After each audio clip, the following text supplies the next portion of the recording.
삐삐삐, 띠로리, 삐삐삐, 띠로리.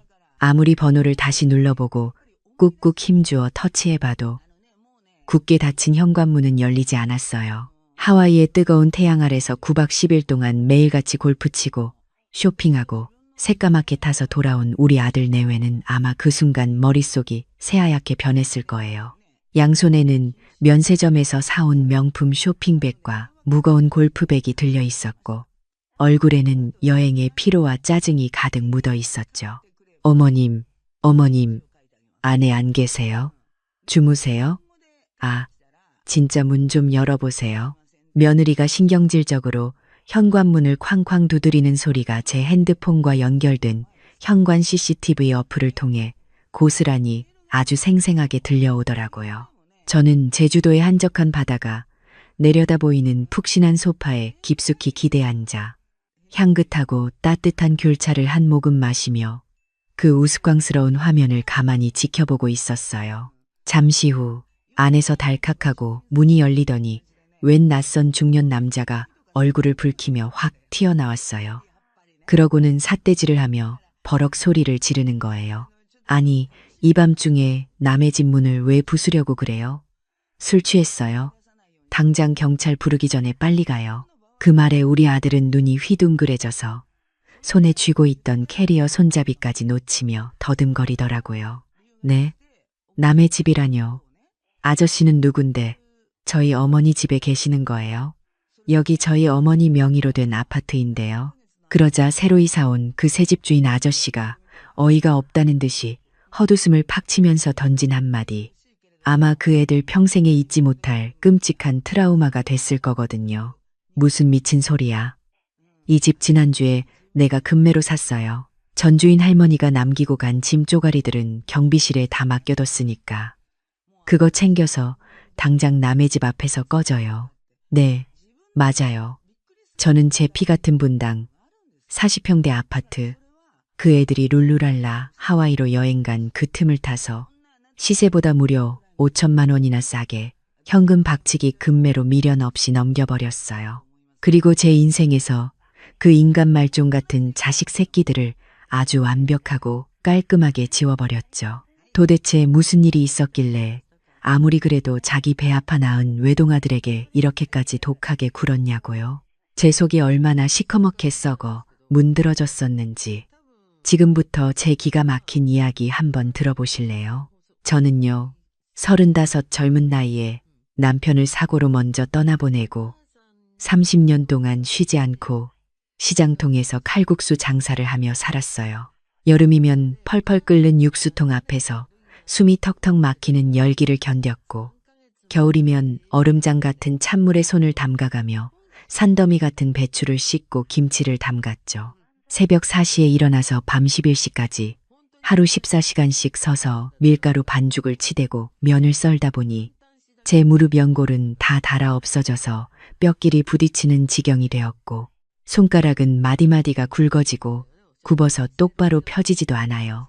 그래도 그 모진 고생을 하면서도 제 입에 들어가는 고기 한 점 아껴가며 악착같이 돈을 모았어요.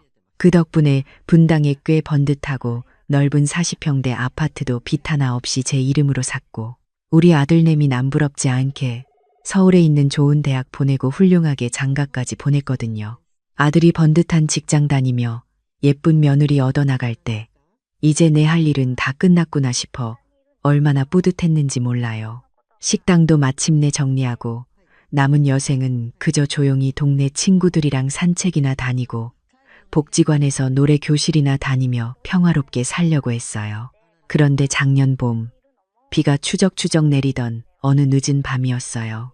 초인종이 울려서 나가보니 아들 내외가 물에 빠진 생쥐꼴을 하고 문 앞에 서 있더라고요. 아들이 대뜸 거실 바닥에 무릎을 꿇더니 엉엉 소리내어 우는 거예요. 멀쩡히 다니던 대기업을 때려치우고 대학 동기들이랑 차린 무슨 스타트업인가 하는 회사가 사기를 당해서 쫄딱 망했다는 거였어요. 심지어 살고 있던 전세 보증금까지 다 끌어다 막았는데도 빚더미에 앉아서 당장 내일부터 길거리에 나앉게 생겼다고요. 엄마, 내가 진짜 불효자야. 너무 미안해. 근데 우리 진짜 갈 데가 없어. 딱 1년만. 아니 엄마 집에 빈 방 많으니까 우리 진짜 딱 1년만 들어와 살면 안 될까? 내가 어떻게든 다시 재기해서 꼭 다시 분가할게. 지수 며느리도 엄마 집 들어오는 거 허락했어. 제발 우리 한 번만 살려줘. 엄마, 아들이 내 바짓가랑이를 붙잡고 그렇게 오열을 하는데 세상 어느 부모가 그 꼴을 보고 모른 척 내치겠어요. 가슴이 찢어지는 것 같았죠. 옆에 서 있던 며느리도 눈물을 훌쩍거리면서 제 손을 덥석 잡더라고요. 어머님, 저희가 어머님 모시고 살면서 진짜 잘할게요. 집안일도 제가 다 하고 어머님 안마도 매일 해드릴게요. 신세 좀 지겠습니다. 정말 죄송해요. 그때는 그 눈물이, 그 절박함이 다 진심인 줄 알았어요. 혼자 넓은 집 쓰다가 자식 내외랑 같이 살면 제 개인 공간도 없어지고 생활 패턴도 달라서 답답하겠지만 그래도 젊은 애들 북적북적 사람 사는 냄새도 나고 반찬 하나를 해도 여럿이 둘러앉아 먹으면 사람 사는 맛이 나겠다 싶어서 흔쾌히 제일 크고 몇 잘 드는 빈방 2개를 내어줬어요. 그런데 말이에요. 그게 제 인생을 시궁창으로 밀어넣은 최악의 실수였네요. 합가하고 딱 1달. 네, 정확히 4주 동안은 그런대로 평화로웠어요. 며느리도 퇴근하고 오면 설거지도 좀 거들려고 하고 주말에는 청소기도 한 번씩 밀어주더라고요. 저도 애들 기죽을까봐 매일 아침 저녁으로 갈비찜이며 생선구이며 며느리가 좋아한다는 반찬을 상다리가 휘어지게 차려 먹였죠. 그런데 2달째에 접어들면서부터 며느리의 본색이 슬슬 아주 교묘하게 나오기 시작하더라고요. 저는 아까도 말씀드렸다시피 무릎이 성치 않아서 주방에 오래 서 있는 게 정말 고역이거든요.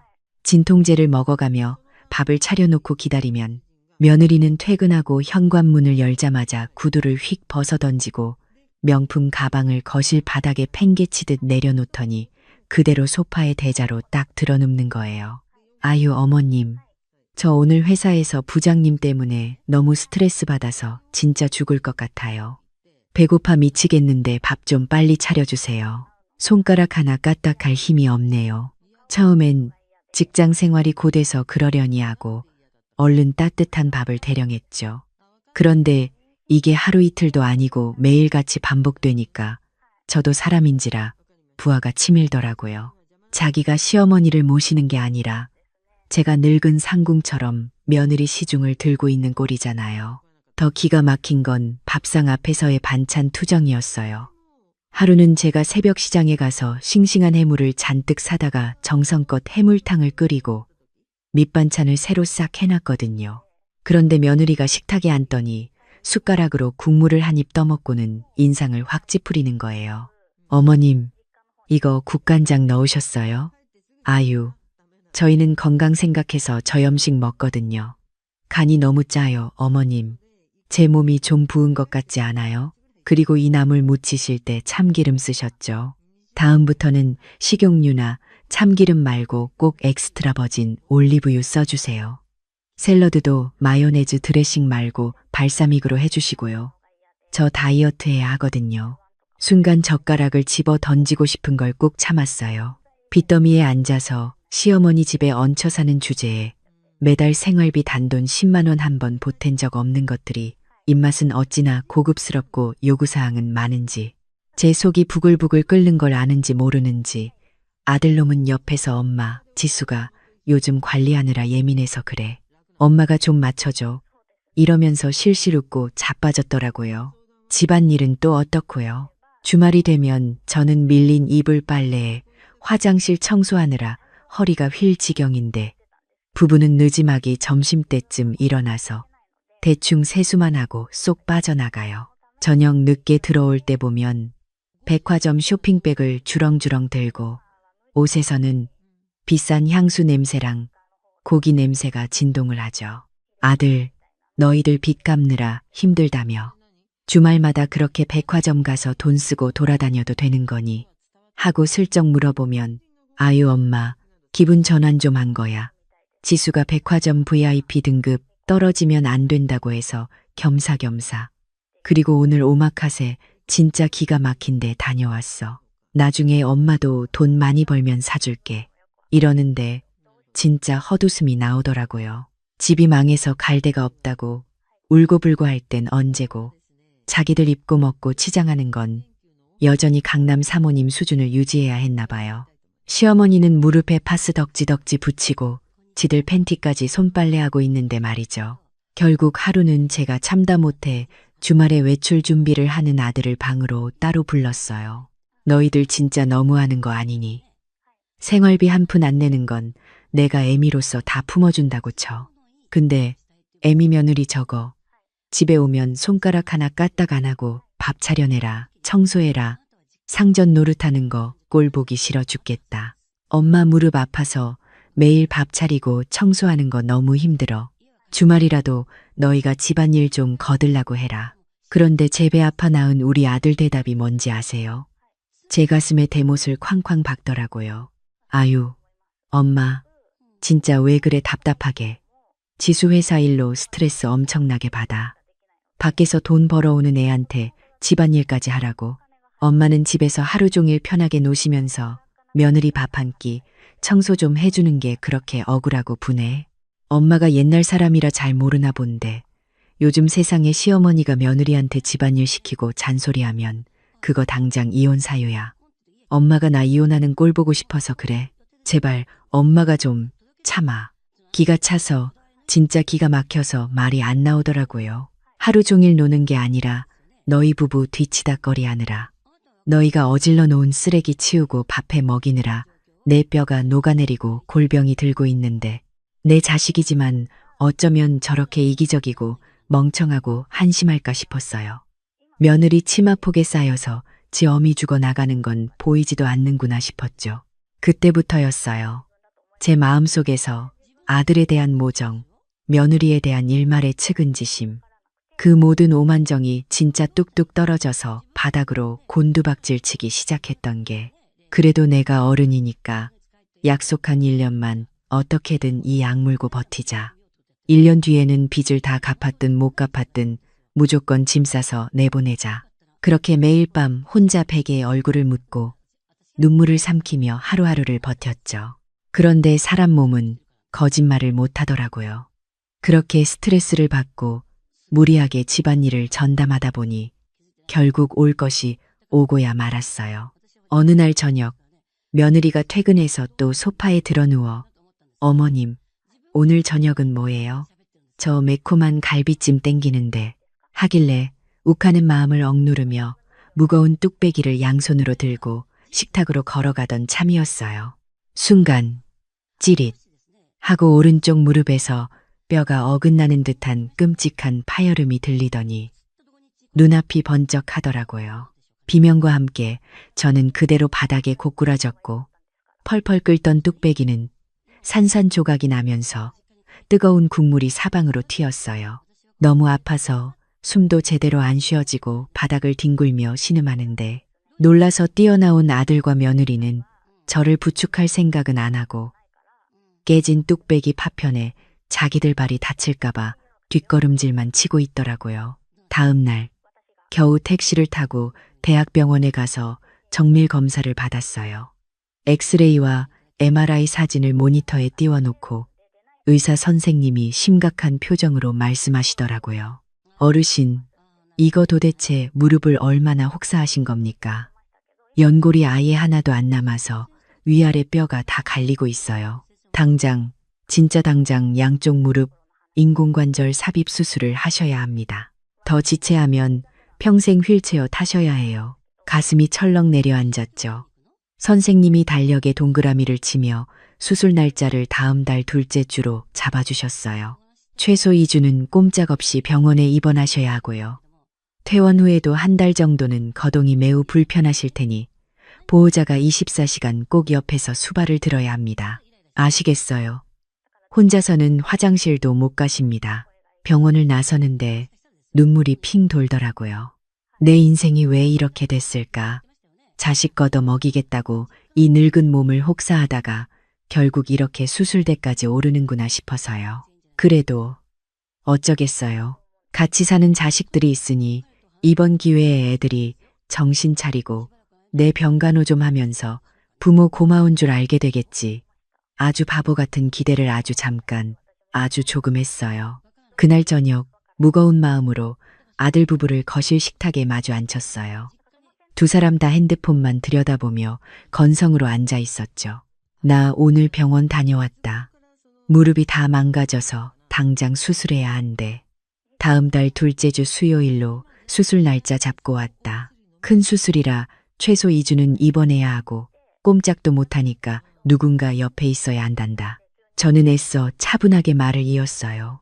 너희가 번갈아 가면서 연차 좀 내고 병원에 와서 내간병 좀 해야 할 것 같다. 그리고 내가 퇴원해서 오더라도 한 달은 걷지도 못하니까 당분간 집안일은 애미 내가 전적으로 다 맡아줘야겠다. 배달 음식을 시켜 먹든 반찬을 사 먹든 나 낫기 전까진 너희가 알아서 해라. 그 말을 꺼내자마자 거실에 무거운 정적이 내려앉았어요. 핸드폰을 보던 두 사람의 손이 딱 멈추고 표정이 싸늘하게 아주 차갑게 굳어버리는 걸 저는 똑똑히 봤어요. 서로 눈치만 슬슬 보더니 며느리가 헛기침을 한 번 하고는 정적을 깨고 특유의 그 얄미운 똑 부러지는 말투로 입을 열더라고요. 어머님, 아유, 많이 아프시겠다. 근데 어쩌죠? 저희 다음 달 둘째 주에 하와이 가기로 여행 예약 다 해놨거든요. 순간 저는 제 귀에 이명이 들리는 줄 알았어요. 너무 어이가 없으면 사람이 멍해지잖아요. 제가 잘못 들은 줄 알고 눈만 껌벅였어요. 뭐, 하와이. 너희 지금 빚 갚는다고 우리 집에 얹혀 사는 주제에 9박 10일로 해외여행을 가. 그것도 시어미가 무릎 인공관절 수술해서 꼼짝 못하고 병상에 눕는 바로 그 주에 맞춰서 제 목소리가 파르르 떨리기 시작했어요. 피가 거꾸로 솟는다는 게 이런 기분이구나 싶더라고요. 그러자 아들놈이 누나를 굴리며 변명이라고 주저리 늘어놓기 시작했어요. 아, 엄마 화내지 말고 내 말 좀 들어봐. 그게 지수가 요즘 직장 상사 때문에 스트레스 너무 많이 받아서 우울증 올 것 같다고 진짜 힐링이 좀 필요하다고 해서 내가 가자고 한 거야. 마침 항공권 특가가 엄청 싸게 떴길래 얼른 잡았지. 이거 지금 취소하면 위약금이 얼만 줄 알아? 아까워서 절대 취소 못해, 엄마. 엄마 수술은 걱정하지 마. 엄마 통장에 돈 많잖아.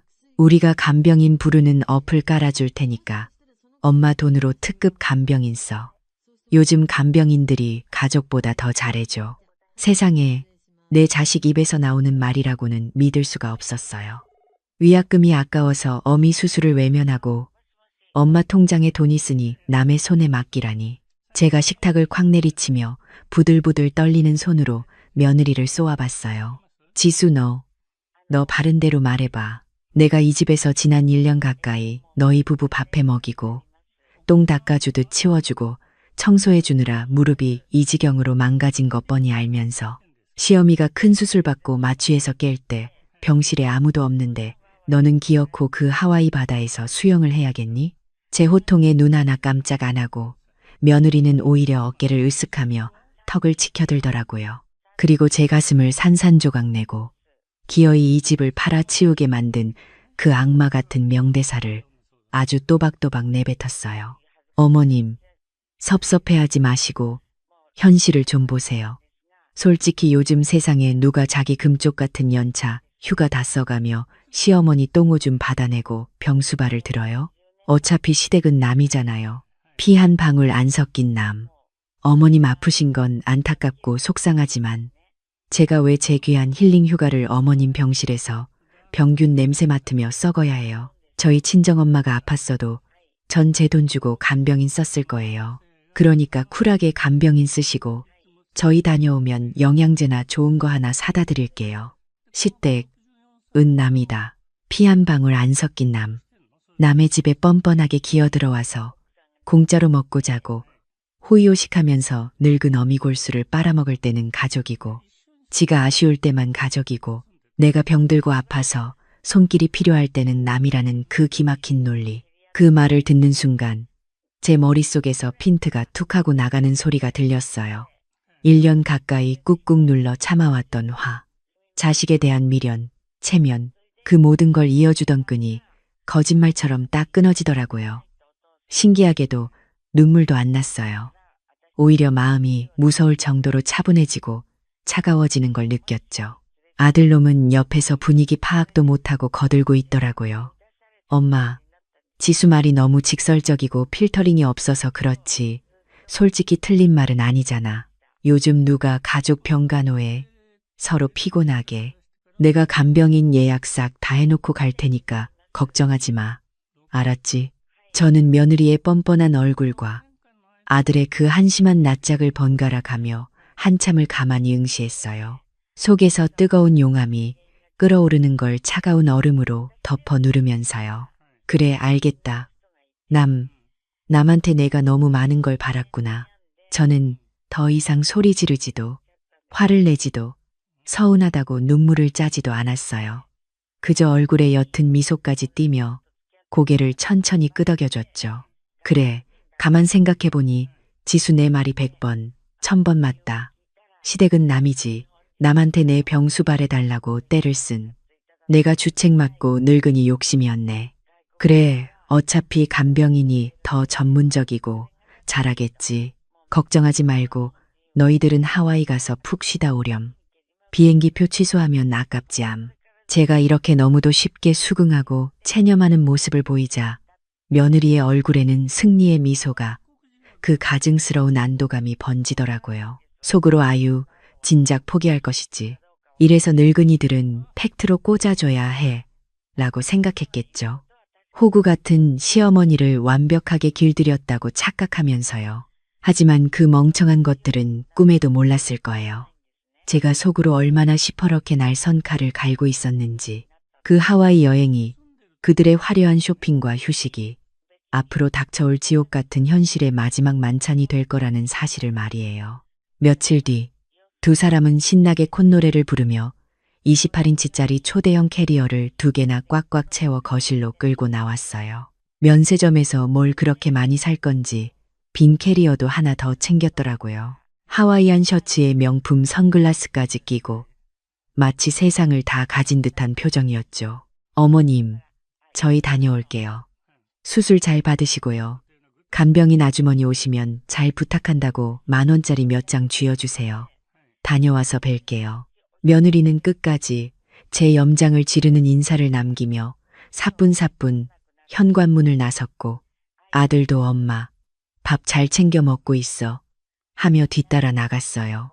철컥하고 현관문이 닫히고 도어락이 잠기는 소리가 집안에 울려 퍼졌어요. 정막이 흐르는 텅 빈 거실. 저는 소파에 가만히 앉아 그 문을 노려보며 천천히 숨을 골랐어요. 슬픔은 1도 없었고 오직 완벽하게 이 쓰레기들을 청산하겠다는 전투력만 불타올랐죠. 저는 천천히 자리에서 일어나 다리를 절뚝거리며 안방으로 들어갔어요. 서랍장 깊숙한 곳에서 집문서와 인감도장, 그리고 제 모든 통장을 꺼내 식탁 위에 올려놓았죠. 그리고 주저없이 핸드폰을 들어 동네에서 거래를 제일 크고 빠르게 잘하기로 소문난 부동산에 전화를 걸었습니다. 여보세요, 사장님. 네, 저 백한마을 40평대 105동 사는 사람인데요. 지금 당장 우리 집 제일 빠른 급매로 내놓으려고요.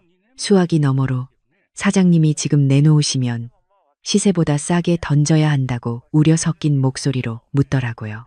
저는 단 1초의 망설임도 없이 단호하게 대답했습니다. 상관없어요. 시세보다 5천만 원, 아니 필요하다면 그 이상 깎아줄 테니까. 조건은 딱 하나예요. 무조건 3일 안에 잔금까지 현금으로 한 번에 싹 다 쏠 사람. 무조건 당장 이번 주 안에 들어올 사람으로 당장 찾아주세요. 전화를 끊고 창밖을 내다보니 하와이로 떠나는 비행기인지 하늘 높이 비행기 한 대가 날아가고 있더라고요. 그래, 실컷 즐겨라. 그게 너희들의 마지막 파라다이스일 테니까. 제 완벽하고 자비 없는 반격은 바로 그 순간부터 아주 맹렬하게 시작되었습니다. 저 남과 다름없는 피눈물 없는 인간들을 제 인생에서 어떻게 도려냈는지 이제부터가 진짜 하이라이트거든요. 제가 그 3일 동안 무슨 짓을 벌였는지 궁금하시죠? 다음 편에서 그 통쾌한 복수극의 전말을 마저 들려드릴게요. 전화를 끊고 창밖을 내다보던 제 마음은 이미 그 집을 훌훌 떠나 있었어요. 신기하게도 부동산 사장님한테 전화가 온 건 그로부터 딱 2시간 뒤였거든요. 사장님, 진짜 그 가격에 넘기시는 거 맞죠? 마침 어제부터 분당 쪽 급매물만 싹 훑고 다니는 현금 부자 사모님이 한 분 계시는데 시세보다 5천이나 싸다고 하니까 아예 지금 당장 집 보러 오겠답니다. 비밀번호 좀 알려주세요. 사장님 목소리가 어찌나 다급하고 상기되어 있던지 제가 다 웃음이 나더라고요. 저는 흔쾌히 비밀번호를 불러줬고 1시간도 채 안 돼서 바로 계약하겠다는 확답이 왔어요. 남의 집에 얹혀 살면서도 지들 명품, 가방 스크래치 날까봐 애지중지하던 며느리 물건들이 거실에 널브러져 있었지만 집 보러 온 그 사모님 눈에는 위치 좋고 싼 이 아파트가 그저 황금알을 낳는 거위로 보였겠죠. 그날 오후 저는 곧바로 부동산에 내려가서 도장군 찍고 계약서를 썼어요. 매수자분이 워낙 돈이 썩어나는 분이라 어르신, 잔금은 내일 모레 오전에 바로 쏴드릴게요. 대신 집은 이번 주 안에 싹 비워주실 수 있죠? 하시더라고요. 그럼요. 당장 내일이라도 비워드릴 테니까 잔금 처리만 깔끔하게 해주세요. 그렇게 30년을 피땀 흘려 마련했던 제 집이 단 하루 만에 남의 손으로 넘어갔어요. 섭섭했냐고요? 아니요. 천만에요. 오히려 양쪽 어깨를 무겁게 짓누르던 커다란 바위덩어리를 시원하게 걷어차 버린 것처럼 날아갈 듯이 가벼웠어요.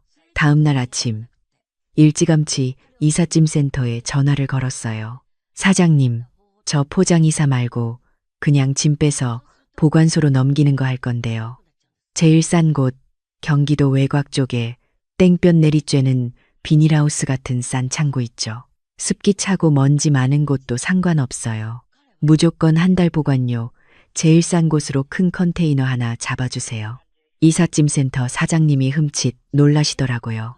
보통 귀중품은 항온항습되는 비싼 창고에 보관하는데 굳이 제일 싼 곳을 찾으니 이상하셨겠죠. 하지만 제 단호한 목소리에 사장님도 알겠다고 하시며 인부 3분을 보내주셨어요. 집에 인부들이 도착하자마자 저는 안방으로 가서 제가 30년 동안 쓰던 낡은 장롱, 서랍장, 손때 묻은 식탁, 그리고 그 애들이 하와이 가기 전날까지 누워서 뒹굴거리던 거실 소파며 TV까지 싹 다 폐기물 스티커 붙여서 버려달라고 했어요. 사모님, 이거 가구들 아직 쓸만한데 진짜 다 버려요. 인부 아저씨가 아깝다는 듯 물어보시길래 저는 아주 시원하게 대답했죠. 네, 미련 없이 싹 다 부숴서 버려주세요. 남길 거 하나도 없습니다. 그리고 제 물건은 딱 이민 가방 하나에 들어갈 옷가지 몇 벌, 남편과 찍은 옛날 사진첩, 통장과 도장, 귀금속 몇 개만 챙겨서 옆에 따로 빼두었어요. 자, 이제 남은 짐들은 싹 다 저 싸구려 컨테이너로 보내주시면 됩니다. 제 손가락이 가리킨 곳은 바로 아들 부부의 방과 드레스룸이었죠. 며느리가 백화점 VIP 유지해야 한다며 사들인 수백만 원짜리 샤넬백, 에르메스 스카프, 실크 블라우스들, 우리 아들이 주말마다 필드 나간다고 수백만 원 주고 맞춘 최고급 골프채와 명품 시계, 한정판 운동화들, 포장용 박스에 거칠게 담기는 그 번쩍거리는 물건들을 보는데 제 속에서 알 수 없는 쾌감이 찌릿찌릿 올라오더라고요.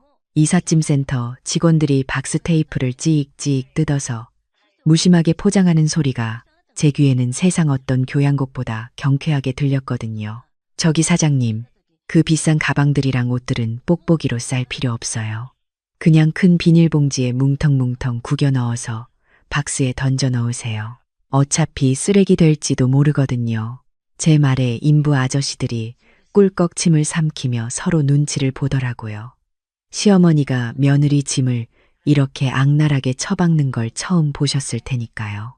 그렇게 그 애들의 허영심과 이기심으로 꽉 차 있던 물건들이 단 3시간 만에 텅텅 비워졌어요. 오후가 되자 부동산에서 잔금이 들어왔다는 띠링하는 알림음과 함께 통장에 어마어마한 숫자가 찍히더라고요. 저는 그 돈과 제 평생 모은 예금을 싹 다 모아서 곧바로 이체를 하나 했어요. 어디로 했냐고요? 며칠 전부터 제가 틈틈이 알아봐 두었던 제주도에서 제일 가는 최고급 실버타운 보증금이었죠. 의료진이 24시간 상주하고 삼시세끼 유기농 식단에 매일 온천욕과 물리치료를 받을 수 있는 곳, 무엇보다 철통 같은 보안으로 입주민이 허락하지 않은 외부인은 가족이라도 개미, 새끼 한 마리 들어올 수 없는 철벽 같은 곳이었거든요. 당장 무릎 수술을 받아야 하는 저에게는 천국이자 완벽한 요새나 다름없는 곳이었죠. 수술은 제주도에 있는 큰 병원으로 이미 한 달 뒤로 미뤄서 예약을 다시 잡아둔 상태였고요. 이제 모든 정리가 끝났어요. 텅 빈 거실 한가운데 서서 30년의 세월이 묻은 이 공간을 천천히 둘러보았죠. 섭섭함은커녕 가슴속에 맺혀있던 응어리가 싹 씻겨 내려가는 듯한 해방감이 몰려왔어요. 마지막으로 저는 식탁 대신 덩그러니 남은 주방 아일랜드 위에 봉투 하나를 올려놓고 글을 써내려갔어요. 희원아, 그리고 지수야. 하와이 여행은 잘 다녀왔니? 시댁은 피 한 방울 안 섞인 생판남이라는 내 말이 100번 1000번 맞더라. 내가 그 당연한 진리를 너무 늦게 깨달았지 뭐니.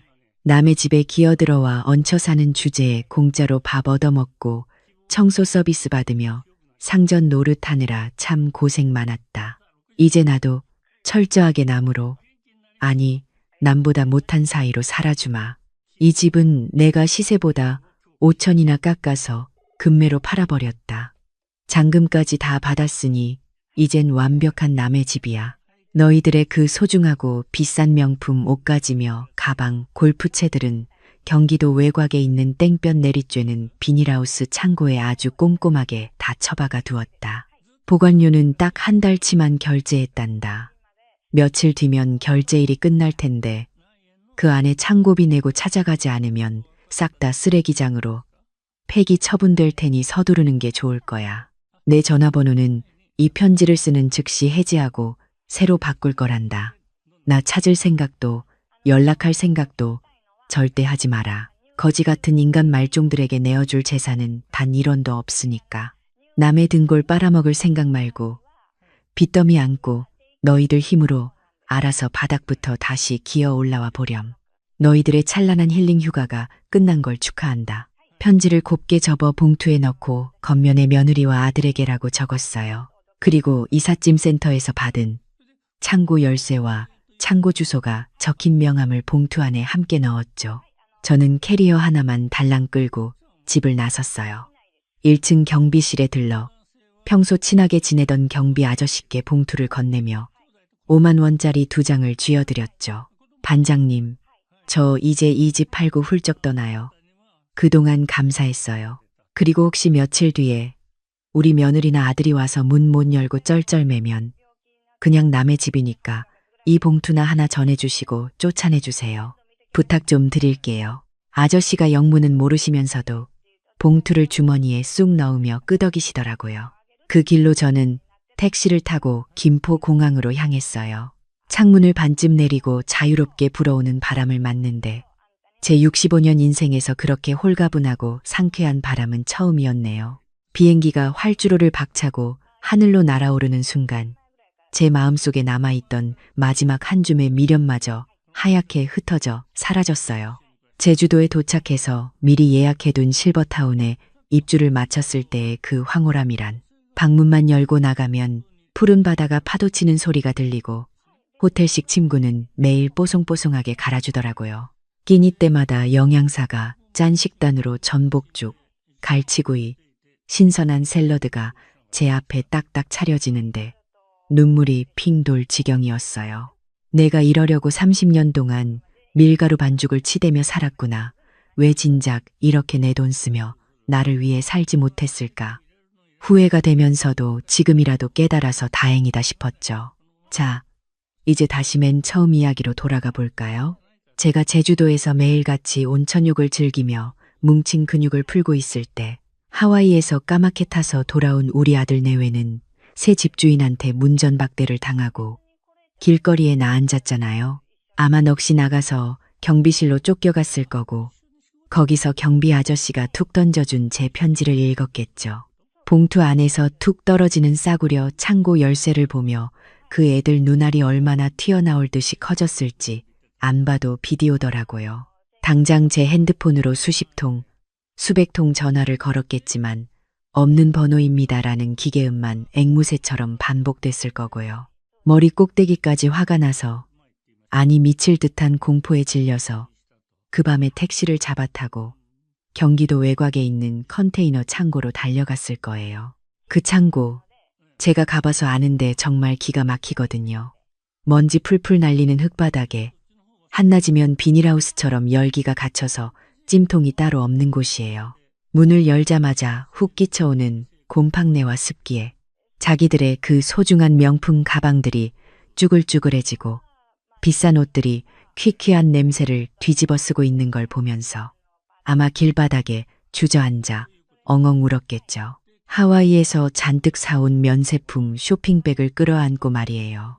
전세 보증금도 다 날려먹고 통장 잔고도 바닥인데 엄마 집까지 사라졌으니 그날부터 찜질방과 모텔을 전전하며 얼마나 지옥 같은 나날을 보냈을까요? 그렇게 완벽하게 연을 끊고 산 지 딱 3개월쯤 지났을 무렵이었어요.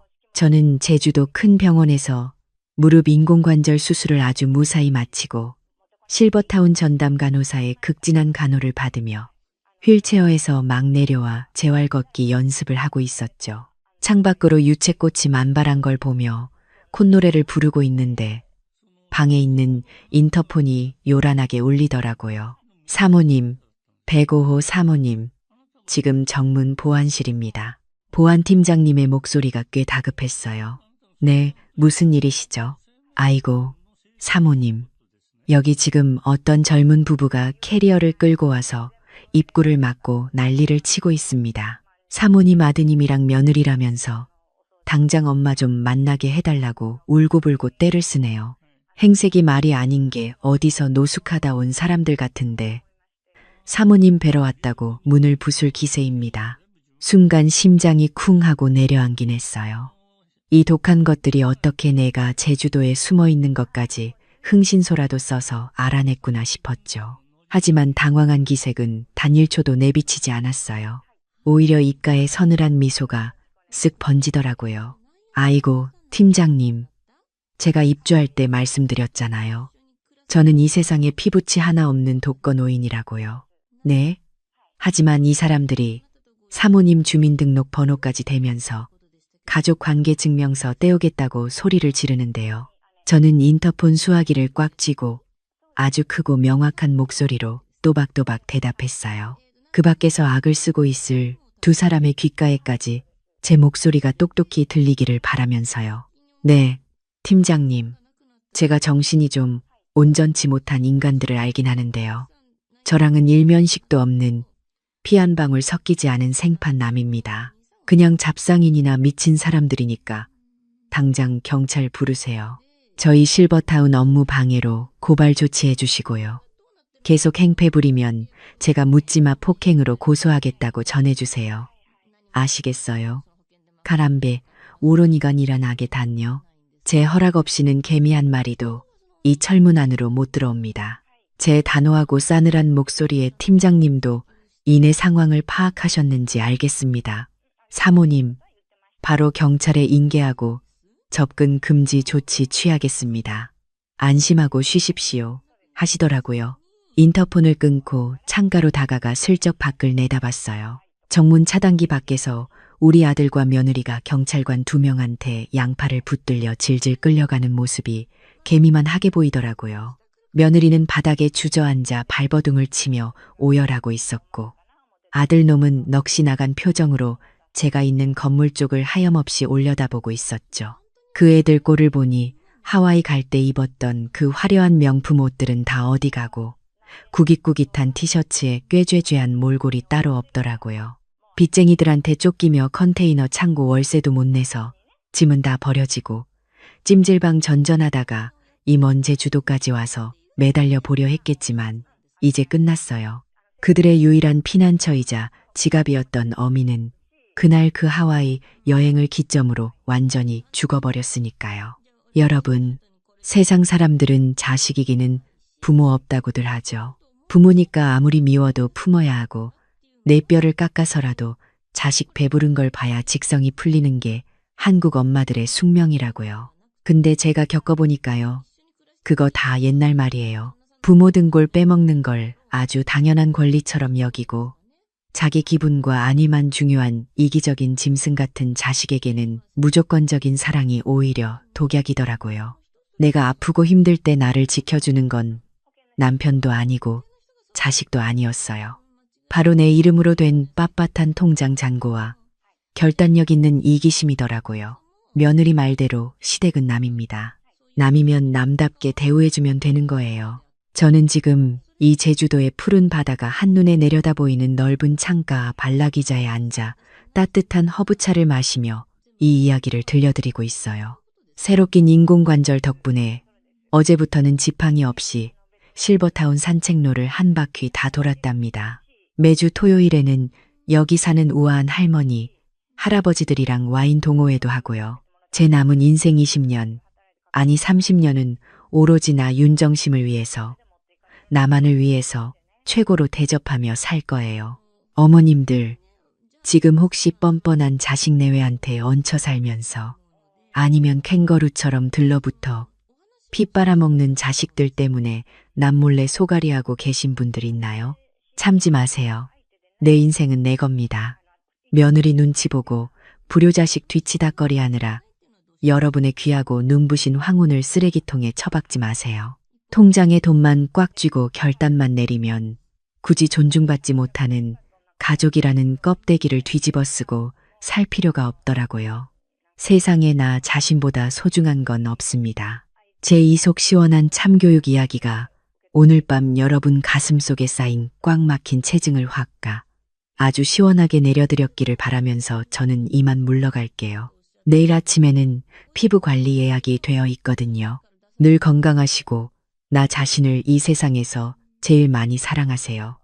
아셨죠? 그럼 평안한 밤 되세요.